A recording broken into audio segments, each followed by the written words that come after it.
Mungkin Anda pernah mendengar kabar bahwa makam Nabi Sulaiman ada di Candi Borobudur, bahwa Nabi Sulaiman ternyata berasal dari Jawa, bahwa beliau membangun candi dengan bala tentaranya dari jin dan manusia. Klaim seperti ini semakin ramai, disebar lewat media sosial, dibungkus dengan cerita spiritual, simbol-simbol mistis, dan bahkan video dokumenter yang seolah ilmiah.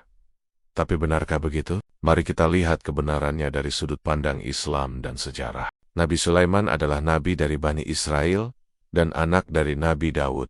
Allah menyebut namanya dalam Al-Quran sebanyak 17 kali. Beliau diangkat menjadi raja dan nabi di tanah Palestina. Bahkan Al-Quran menyebut bahwa beliau mewarisi kenabian dan kerajaan dari ayahnya. Dan Sulaiman telah mewarisi kerajaan dan kenabian dari Daud. Kerajaannya berpusat di Yerusalem, dan di sanalah beliau memerintah manusia, jin, burung, dan hewan-hewan lainnya. Semua tunduk atas izin Allah. Al-Quran juga menjelaskan wafatnya Nabi Sulaiman secara rinci.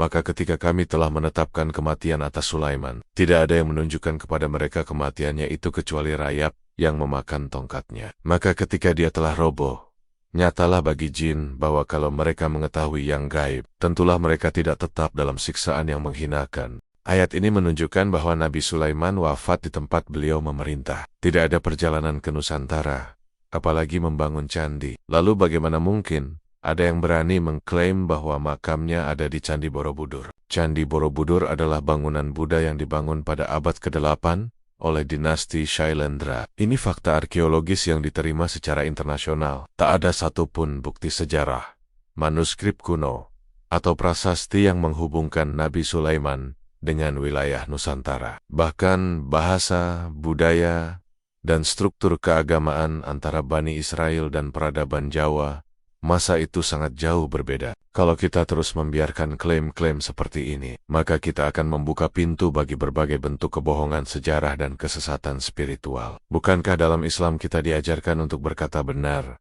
meskipun pahit? Lihatlah bagaimana para sahabat bersikap terhadap jasad para nabi. Nabi Daniel, misalnya, ketika jasadnya ditemukan dalam keadaan utuh di masa pemerintahan Umar bin Khattab, sahabat tidak membangun makam megah untuk dikultuskan, tidak diiklankan sebagai tempat ziarah. Justru makamnya disembunyikan.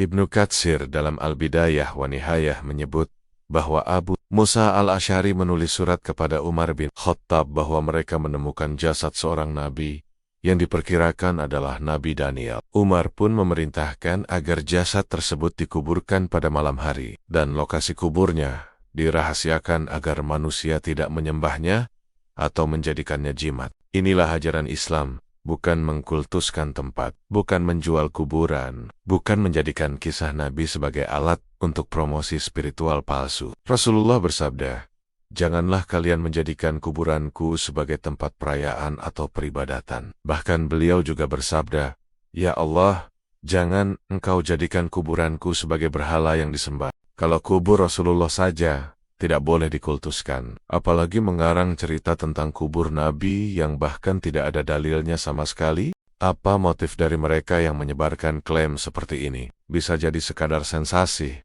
bisa jadi bisnis, bisa jadi propaganda sinkretisme yang ingin menyatukan ajaran Islam dengan keyakinan lain secara paksa. Tapi yang jelas, ini bukan bagian dari ajaran Nabi Muhammad. Islam adalah agama wahyu. Sejarahnya jelas, sumbernya kuat, dan akidahnya tegas. Kita tidak perlu cerita-cerita bombastis tentang makam Nabi di tempat yang tidak pernah dikunjungi oleh para Nabi. Sebagai penutup, mari kita ingat bahwa kemuliaan seorang Nabi tidak tergantung di mana jasadnya dikuburkan, tapi pada ajaran yang mereka bawa. Dan umat yang mulia bukanlah yang sibuk mencari-cari batu suci atau makam Nabi, tapi yang berpegang teguh pada tauhid, mengikuti sunnah Rasul, dan menjauhi syirik serta khurafat. Semoga Allah menjauhkan kita dari cerita-cerita yang tidak benar, meskipun dibungkus dengan kesan religius. Dan semoga kita menjadi hamba-hamba Allah yang berusaha mendekat kepadanya, bukan karena klaim melihat hal gaib